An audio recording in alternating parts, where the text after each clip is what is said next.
Welcome back to the Poultry Doc Podcast. I'm your host, Dr. Blayne.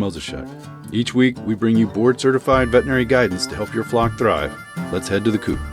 Welcome back to the Poultry Doc Podcast. I'm your host, Dr. Blayne, and today we're visiting Georgetown, Texas at Zen Pen, looking at some AM Somanis. And we're going to talk about NPIP and some other interesting things that Zen Pen is doing to protect their flock before they take them to show.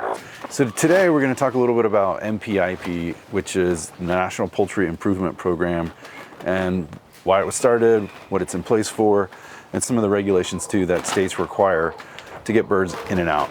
And first, NPIP, so National Poultry Improvement Program, and I may butcher this up a little bit, but was started in the 30s. It was really started as a way to control Salmonella, Pullorum, and Salmonella Typhoid. Those were two devastating types of Salmonella that are inherent to poultry. They cause disease in poultry.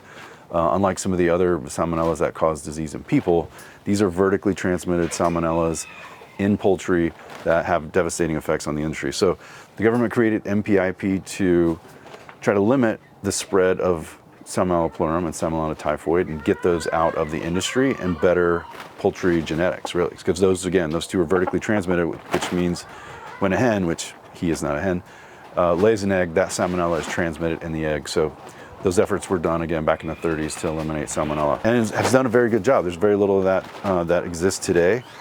Again, because NPIP still does exist and those diseases are being tested for. One of the other things we want to talk about today, we've been covering NPIP and why it exists and some of the tests they cover. Another important one is AI. So we really want to prevent the spread of avian influenza. And this is another test. While it's not actually vertically transmitted, it is a very, very contagious disease. And so before birds are transported, we want to make sure that they don't have influenza. And so that test is a tracheal swab most often. You can also look at antibodies for it too, so we can do a blood test. But the tracheal swab will be a PCR. We'll actually look for the virus itself in the trachea.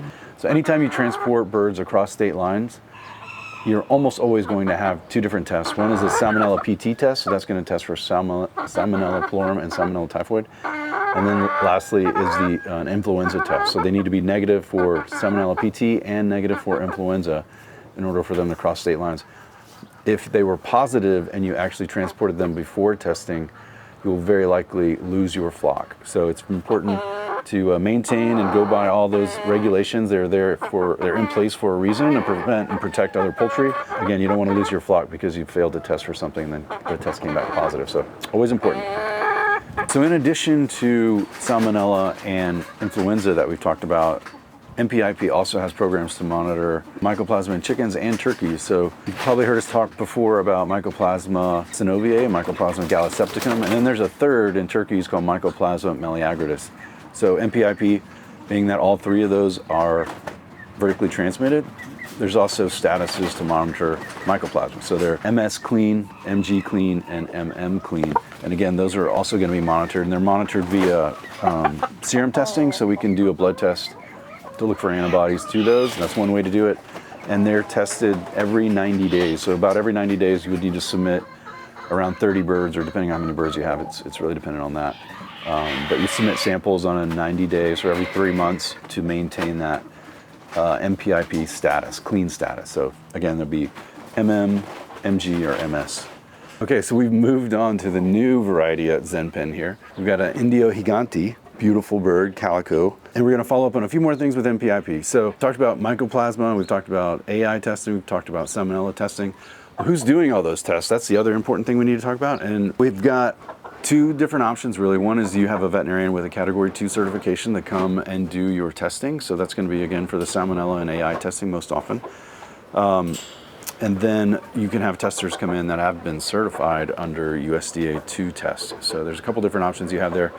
Unfortunately, there are not very many veterinarians that are doing the tests, and so you may have to find yourself traveling to get it done or paying quite a bit to have somebody come out to you to do it. But in any case, it's very important that you do it because there are fines that are associated with it if you don't have your birds tested, especially if you do it knowingly and transport those birds across state lines without having them tested. So always look into any of your regulations or laws where you happen to live, because they do change state to state before you bring birds in to a particular state. So with that, I think that kind of covers us, what we've done today. We've talked quite a bit about NPIP, so again, why it started to prevent Salmonella really in commercial poultry, and then that's expanded into backyards as well. So we're prevent Salmonella, prevent vertically transmitted diseases, which would include Mycoplasma, help stop the transmission of influenza.